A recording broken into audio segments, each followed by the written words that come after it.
भगवान श्री कृष्ण सांगतात, तुळशीला पाणी देताना हे 3 शब्द जरूर बोला, त्यामुळे सर्वच दुःख होतील आणि सर्व मनोकामना पूर्ण होतात.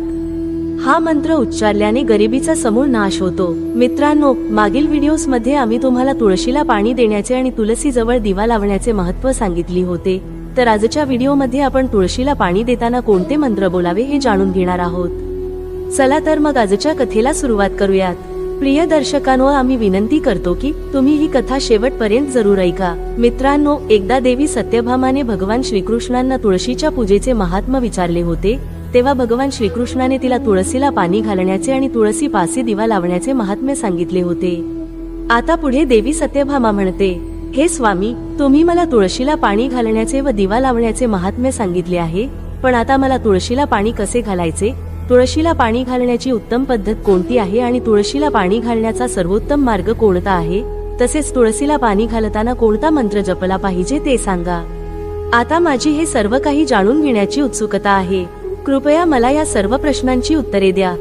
तेव्हा भगवान श्रीकृष्ण देवी सत्यभामाला म्हणतात, हे प्रिये, ज्याप्रमाणे मी तुळशीचे महात्म्य सांगितले आहे त्याचप्रमाणे तुळशीला पाणी देताना केलेल्या मंत्रोच्चाराचेही महत्त्व आहे. हा मंत्र फक्त 3 शब्दांचा आहे, पण त्याचा प्रभाव खूप फायदेशीर आहे. जो कोणी तुळशीला पाणी देताना तोंडातून हे 3 शब्द उच्चारतो तेव्हा देवी लक्ष्मी अक्षरशः त्यांच्या घरात प्रवेश करते. त्यांची गरिबी संपते आणि त्याला अपार धन संपत्ती मिळते. तो मंत्र सांगण्यापूर्वी मी तुळशीच्या या मंत्राचे महात्म्य सांगतो. फक्त हा एक मंत्र ऐकल्याने माणसांची सर्व पापे नष्ट होतात, तसेच तुळशीला 100 वर्षे जल अर्पण केल्याचे पुण्य प्राप्त होते. म्हणूनच देवी, तुम्ही ही कथा लक्षपूर्वक ऐकावी. देवी सत्यभामा म्हणते, हे परमेश्वरा, ही कथा मी नक्कीच पूर्ण ध्यानपूर्वक ऐकेन. तुम्ही मला तुळशीच्या मंत्राचे महत्त्व सांगा. श्रीकृष्ण म्हणतात, हे देवी सत्यभामा, दक्षिणे प्रदेशात एक अतिशय सुंदर शहर होते. त्या नगरात सुशर्मा नावाचा एक मूर्ख ब्राह्मण राहत होता. तो पापींचा कळस होता. त्यांचा जन्म एका ब्राह्मण कुटुंबात झाला, पण जो पापी आणि शास्त्रांचे ज्ञान नसलेला होता. तो जन्माने ब्राह्मण होता, पण कृतीने तो अत्यंत दुष्ट होता. त्याने कधीच पूजा केली नाही, ध्यान केले नाही, जप केला नाही, होम यज्ञ केला नाही, दारी आलेल्या पाहुण्यांचे मनोरंजन केले नाही. आपल्या दारात आलेल्या पाहुण्यांना तो कोणतीही देणगी न देता क्रूरपणे हाकलून देत असे. एक तो स्त्रीवादी असल्याने तो नेहमी इतर स्त्रियांवर मोहित असायचा. त्याला दारू पिण्याचीही सवय होती आणि मांसाहारही करायचा. दिवसा शेतात काम करून आणि विविध झाडांची पाने विकून तो आपला उदरनिर्वाह करत असे आणि रात्री वेश्यांचे सोबत आपली रात्र घालवायचा. अशा प्रकारे तो ब्राह्मण अनेक वर्षे आयुष्य जगत राहिला. मग एके दिवशी तो मूर्ख सुशर्मा ब्राह्मण दमन ऋषींच्या बागेत चोरून चंदनाची पाने तोडण्यासाठी हिंडायला लागला आणि पाने तोडायला सुरुवात केली. तेव्हा काळाच्या रूपातील एका काळ्या सापाने त्या ब्राह्मणाला चावा घेतला आणि त्याच क्षणी त्याचा मृत्यू झाला. त्यानंतर येथे यमाचे 2 दूत त्याचा आत्मा घेऊन जाण्यासाठी ठिकाणी आले आणि त्याला यमलोकात घेऊन जाऊ लागले. तेव्हा तो वाटेत तो यमदूतांसमोर विलाप करू लागला आणि म्हणायला लागला, हे यमदूत, अहो, कुठे नेत आहात मला? कृपया मला सोडा, माझा जीव वाचवा. पण यमदूत त्याला घेऊन जाऊ लागले आणि म्हणाले, अरे दुष्ट ब्राह्मण, तुझ्या पापी कर्मांमुळेच तुला साप चावला आहे. चल, आता यमराज तुला नक्कीच कठोर नरकात टाकतील. मग यमाचे दूत त्या ब्राह्मणासोबत यमलोकात पोहोचतात आणि यमराजांसमोर उभे राहतात. तेव्हा चित्रगुप्त त्या ब्राह्मणाचा हिशोब बाहेर काढतो आणि यमराजाला म्हणतो, हे धर्मराज, या ब्राह्मणाने लहानपणापासून ते मरेपर्यंत केवळ पापेच केली आहेत. त्याने कधीही कोणत्याही प्रकारचे पुण्यकार्य केलेले नाही. तेव्हा धर्मराज आपल्या दूतांना म्हणतात, हे दूतांनो, घोर पाप करणाऱ्या या ब्राह्मणाला दूर घेऊन जा, कुंभीपाक नरकात टाका. तेव्हा यमाचे दूत त्या ब्राह्मणाला घेऊन जातात आणि नरकाच्या भयंकर आगीत टाकतात. अनेक वर्षे नरकात शिक्षा भोगल्यानंतर ब्राह्मणाला पुढच्या जन्मी बैलाचे शरीर मिळते. मित्रांनो, भगवान श्री कृष्ण म्हणतात, एक बैल म्हणून जन्म घेतल्यानंतर तो भार वाहायला लागला. त्याच्या मालकाने त्याला रात्रंदिवस काम करायला लावले. त्याला भन्यकार यातनांसह खूप काम करायला लावले. मग जेव्हा त्या बैलाची ताकद कमी झाली तेव्हा त्याच्या मालकाने त्याला एका लंगड्या माणसाला विकले. तो लंगडा माणूस आपले स्वतःचे ओझे वाहून नेण्यासाठी बैलाचा वापर करत असे आणि तो बैलाच्या पाठीवर बसून फिरायचा. मग अशाच प्रकारे बैलाने 8 वर्षे लंगड्या माणसाचे ओझे वाहून नेले. मग एके दिवशी तो लंगडा माणूस त्या बैलाच्या पाठीवर बसला आणि एका उंच डोंगरावर जाऊ लागला. बराच वेळ त्या डोंगरावर चढल्यामुळे तो बैल खूप थकला. त्याची शक्ती कमकुवत झाली आणि काही वेळाने तो बैल खूप थकून जोरात जमिनीवर पडला आणि लगेचच बेशुद्ध पडला आणि अखेरचा श्वास घेऊ लागला. तेव्हा तिथे उभ्या असलेल्या लोकांना त्या बैलाची फार दया आली आणि त्यांनी त्याच्या तोंडाला पाणी घालायला सुरुवात केली. तेव्हा त्या लोकांमध्ये एक पुण्यवान व्यक्ती होता. त्याने आपले पुण्य त्या बैलाचे कल्याण करण्यासाठी त्या बैलाला दिले.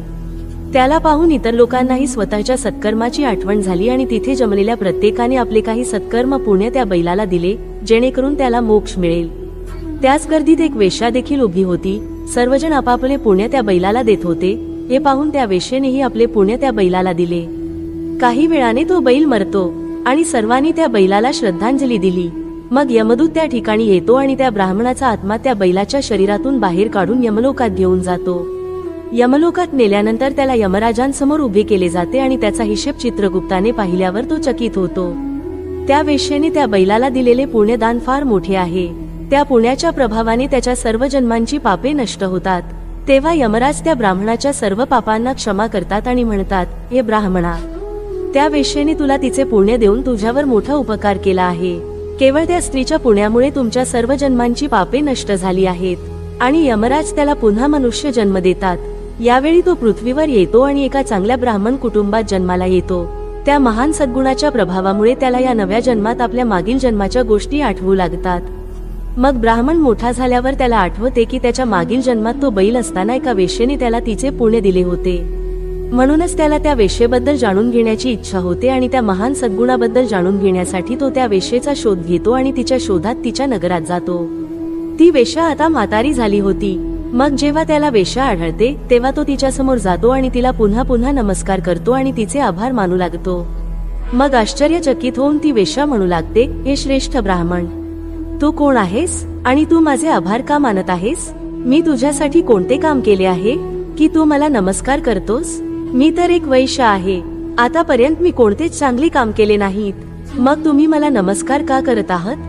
तेव्हा तो ब्राह्मण म्हणतो, हे आई, मी तोच बैल आहे ज्याला तुम्ही तुमचे पुण्य दिले होते. माझ्या पापकर्मांमुळे मला मागील जन्मी बैल व्हावे लागले होते. त्या पर्वतावर मी मरत असताना तुम्ही मला तुमचे पुण्य दिले होते.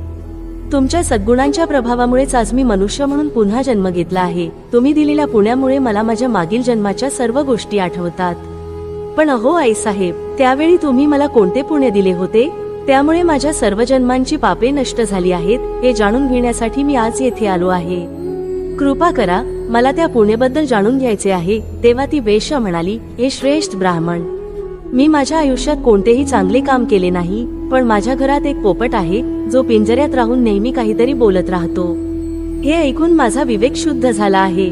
त्याच पोपटाने उच्चारलेल्या मंत्राचे पुण्य मी तुला दान केले होते. मग ती वेश्या आणि तो ब्राह्मण त्या पोपटाकडे जाऊन त्याला विचारू लागले आणि म्हणाले, हे शुका, तू नेहमीच कोणता मंत्र जपत राहता ज्याने आमचे प्राण वाचवले आणि माझ्या जीवनाचा उद्धार झाला आहे?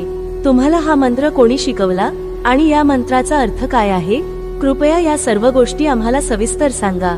मग पोपटाने आपल्या मागील जन्माची कथा सांगायला सुरुवात केली. पोपट म्हणू लागला, हे श्रेष्ठ ब्राह्मण, माझ्या मागील जन्मी मी सुद्धा एक ब्राह्मणच होतो. मी माझ्या ज्ञानाच्या अभिमानाने मी आंधळा होतो. मी खूप घमंडी होतो. मी गुरूंचा कधीच आदर केला नाही.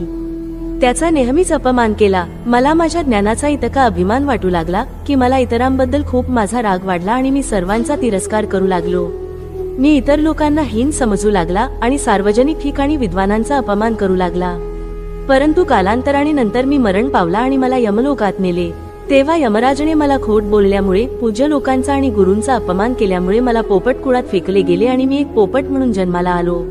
माझ्या पापकर्मामुळे मी लहान वयातच माझ्या आई वडिलांपासून विभक्त झालो. मग मी एका झाडाच्या फांदीवर बसून रडत होतो. तेव्हा काही ऋषी तिथून जात होते. त्यांनी माझे दयनीय रडणे ऐकले आणि मला त्यांच्या आश्रमात नेले.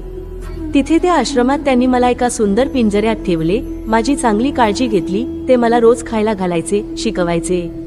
त्या ठिकाणी ऋषी मुनी, त्यांच्या स्त्रिया आणि मुले सर्वजण रोज तुळशीच्या रोपाला पाणी घालत असे आणि त्यासमोर मंत्र म्हणायचे. तो मंत्र त्याच्याकडून पुन्हा पुन्हा ऐकून मला तो मंत्र पाठ झाला आणि तेव्हापासून मला तो मंत्र माहीत आहे आणि मी तोच मंत्र रात्रंदिवस बोलतो. त्या मंत्राच्या प्रभावामुळे मी कधीही मरण पावलो नाही आणि मी 100 वर्षांचा झालो आणि इतकी वर्षे जगलो आहे. दरम्यान एका रात्री एक चोर त्या ठिकाणी आला आणि तिथून मला चोरून नेले आणि मग या वेश्येने मला त्या चोराकडून विकत घेतले. या वेश्येच्या घरी येऊनही मी त्या मंत्राचा जप करत राहिलो, जे ऐकून या वेश्येचेही मन शुद्ध झाले आणि तिने वेश्येचे काम सोडून भगवान विष्णूची आराधना सुरू केली. त्याच मंत्राच्या प्रभावाने माझ्या मागील जन्मांची सर्व पापे नष्ट झाली आणि त्याच मंत्राच्या प्रभावाने या वेश्येचा विवेकही शुद्ध झाला. हे ब्राह्मण देवा, त्याच मंत्राच्या पुण्याने तुम्हीही पापमुक्त झाला आहात। अशा प्रकारे पोपटाने त्या ब्राह्मणाला आणि त्या वेश्येला सर्व कथा सांगितली।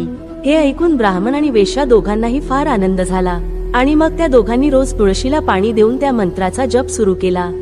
मग त्या मंत्राच्या प्रभावाने पोपट, वेश्या आणि ब्राह्मण हे तिघेही दैवी विमानात बसून विष्णू लोकात गेले। मित्रांनो, श्रीकृष्ण म्हणतात, हे देवी सत्यभामा, तू पहा, तुळशीच्या या मंत्राच्या प्रभावाने त्या पोपटाची, त्या वेश्येची आणि त्या ब्राह्मणाची सर्व पापे नष्ट झाली आहेत। त्यामुळे प्रत्येक व्यक्तीने तुळशीला जल अर्पण करताना या मंत्राचा दररोज जप केला पाहिजे। हे देवी, तो मंत्र पुढील प्रमाणे आहे, तो लक्षपूर्वक ऐका। ओम वृंदावनय स्वाहा, ओम वृंदावनय स्वाहा। श्रीकृष्ण सांगतात की जी स्त्री रोज तुळशी समोर या मंत्राचा जप करेल ती भाग्यवान होईल।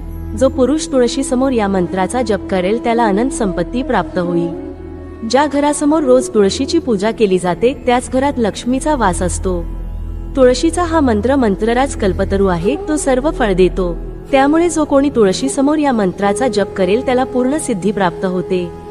महिलांनी नेहमी आंघोळ करावी, केस बांधावेत, भांगात सिंदूर भरावा व रोज तुळशीला पाणी द्यावे व या मंत्राचा जप करावा। दररोज तुळशीच्या रोपाची प्रदक्षिणा करावी, त्यामुळे सर्व दोष नष्ट होतात। दररोज संध्याकाळी तुळशीजवळ दिवा लावावा आणि तुळशीजवळ बसून भगवान विष्णूची पूजा करावी। तुळशीजवळ दिवा लावल्याने व्यक्तीला ऐश्वर्य आणि समृद्धी प्राप्त होते। हजारो घागरी अमृताने आंघोळ करूनही श्रीहरीला तुळशीचे पान अर्पण केल्यावर जेवढे समाधान मिळते तेवढे समाधान मिळत नाही। 10,000 गायींचे दान केल्याने माणसाला जे फळ मिळते, तुळशीच्या पानांचे दान केल्याने असेच फळ मिळते। ज्याला मृत्यूसमयी तुळशीचे पाणी तोंडात येते तो सर्व पापांपासून मुक्त होऊन श्रीहरीच्या घरी जातो। श्रीकृष्ण म्हणतात की जो कोणी पौर्णिमा, अमावस्या, द्वादशी, सूर्यसंक्रांती, मध्यान्ह, रात्री आणि आषाढाच्या वेळी तुळशीची पाने तोडतो, तेल लावतो, स्नान न करता किंवा हात पाय न धुता, स्वच्छ कपडे परिधान न करता तुळशीची पूजा करतो, तो एक महान पापी आहे। श्राद्ध, व्रत, दान, प्रतिष्ठा आणि देवपूजेसाठी तुळशीची पाने खोडून ती शिळी झाली तरीही ते 3 रात्रीपर्यंत शुद्धच राहतात। तुळशीची स्वतंत्र पाने तोडण्याऐवजी पानांसोबत त्याचे टोकही तोडावे। तुळशीचे फूल हे सर्व फुलांमध्ये श्रेष्ठ मानले जाते। मांजिरी तोडताना त्यात पाने असणे आवश्यक मानले जाते। श्रद्धेने तुळशीच्या रोपाला न हलवता त्याचे टोक तोडावे, यामुळे पूजेचे फळ लाख पटीने वाढते। तुळशीची पाने कधीही नखांनी तोडू नयेत, ते पाप आहे। रात्री तुळशीच्या रोपाला हात लावू नका किंवा त्याची पाने तोडू नका, असे करणे अशुभ मानले जाते। तुळशीचे रोप रात्री झोपण्याच्या अवस्थेत असते, अशा स्थितीत पाने तोडणे पाप मानले जाते। गुरुवारी तुळशीला थोडे कच्चे दूध अर्पण करावे। दूध अर्पण करताना ओम नमो भगवते वासुदेवाय नमः या मंत्राचा जप अवश्य करावा। तुळशीच्या रोपाजवळ शाळीग्राम ठेवा आणि त्यावर तीळ अर्पण करा। पूजेच्या वेळी दुधात भिजवलेल्या हळदीचा तिलक तुळशी आणि शाळीग्रामला लावावा। शाळीग्रामवर तुळशीची पाने ठेवून चंदन लावावे। जर स्त्रीला मासिक पाळी येत असेल तर तिने तुळशीची पूजा करू नये। मासिक पाळीच्या काळात तुळशीला स्पर्श करणे हे घोर पाप आहे आणि त्यामुळे स्त्रीला त्रास होतो व पाप लागते। तर मित्रांनो, अशा प्रकारे भगवान श्रीकृष्णांनी सत्यभामा देवीला तुळशीला जल अर्पण करण्याच्या मंत्राचे महत्त्व सांगितले आहे। तुम्हाला ही कथा कशी वाटली कमेंट करून नक्की सांगा। जर तुम्हाला ही माहिती आवडली असेल तर व्हिडिओला लाईक करा। कृपया कमेंट मध्ये जय श्री कृष्ण, जय मा तुलसी लिहा। तसेच चॅनल सबस्क्राईब करा। तुम्हा सर्वांचे मनपूर्वक आभार।